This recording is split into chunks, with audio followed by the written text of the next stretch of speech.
So good morning on this cold Monday, the 8th of June, and in our time of 5 minutes and 5 days as we read and reflect and reset around God's Word.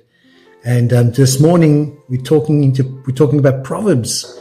And so Proverbs chapter 8 is the excellence of wisdom, and here wisdom publicly calls out to those who lack experience, are easily influenced, and to those who reject instruction to learn her ways, to pursue moral integrity, understanding, sound judgment, because those who align their lives with her principles are rewarded with wealth, honor, righteousness, and a stable, fulfilling life.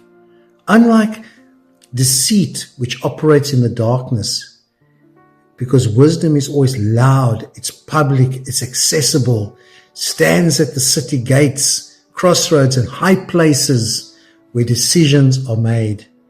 Wisdom claims to be the first of God's works and describes her as the master craftsman alongside God, who established the heavens, set boundaries for the ocean, laid the foundations of the world.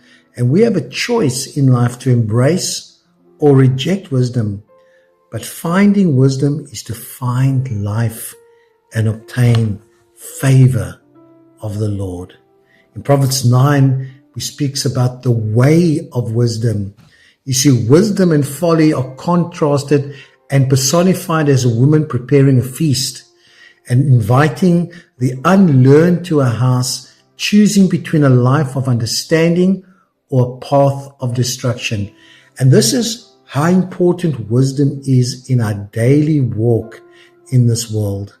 Wisdom is depicted as building a secure house, 7 pillars, because pillars uphold, 7 speaks of that which is perfect, preparing a rich banquet, inviting those who are naive and lack experience to forsake ignorance and learn good judgment, as opposed to foolish mockers who hate being corrected, will lash out, while wise people accept correction and become even wiser.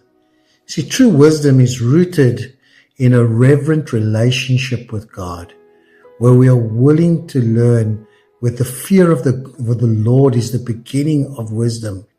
But foolishness is loud, seductive, ignorant, and invites people to enjoy the forbidden pleasures whose path it deceptively leads to the grave. And in Proverbs 10, Solomon begins to write, these are the wise sayings of Solomon, where he says, when we contrast the outcomes of a wise man versus a foolish life, the choices and the consequences, he says, those who plan ahead and work hard thrive, while those who avoid work or neglect their responsibilities will eventually suffer. It only has to go when we think of those that study hard for getting good marks at school as to those that don't study. Speaking too much often leads to trouble or wrongdoing, and wisdom involves listening, more thinking before speaking, controlling the temper. Honesty, fairness, and transparency bring peace of mind, but those who cut corners or act deceitfully will eventually be exposed and brought to ruin. And lastly, the wicked behavior might seem to offer short-term advantages, but it ultimately leads to ruin and emptiness. But righteousness, doing what is right, brings lasting fulfillment and favor from God.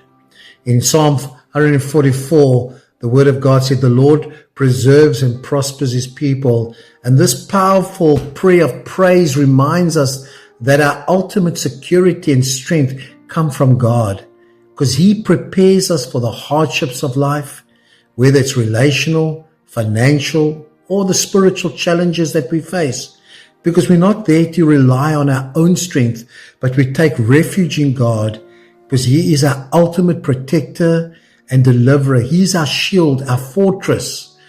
And in humility, we recognize that you don't always have to carry the weight of the world on your own shoulders, but we need to come to a place where we surrender our worries to God and praise him for the thriving families, the abundant provision, the streets free of distress because of the victory God is going to bring into your situation.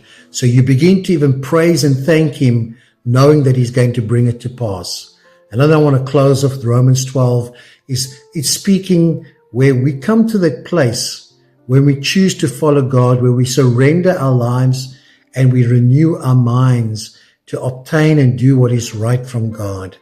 And this is where Paul is calling us to a surrendered life, a time where our minds are renewed so we can begin to understand what is God's will in practical, everyday Christian living.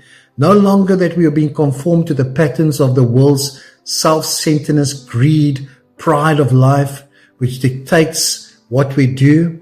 But the church, we are the church, is like a human body where every individual has different gifts, and we rely on the gifts of others that should be exercised faithfully according to God's grace and honor. We must be devoted to the family of Christ, in the body of Christ.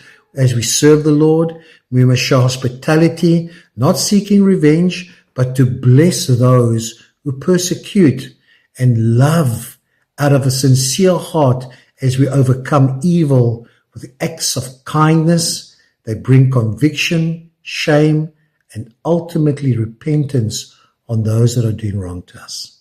Well, these are wise words of Paul and of the psalmists and of Solomon in the Proverbs. May we hold these words true to our heart. May the Lord richly bless you. I look forward to you meeting me this week. Shalom.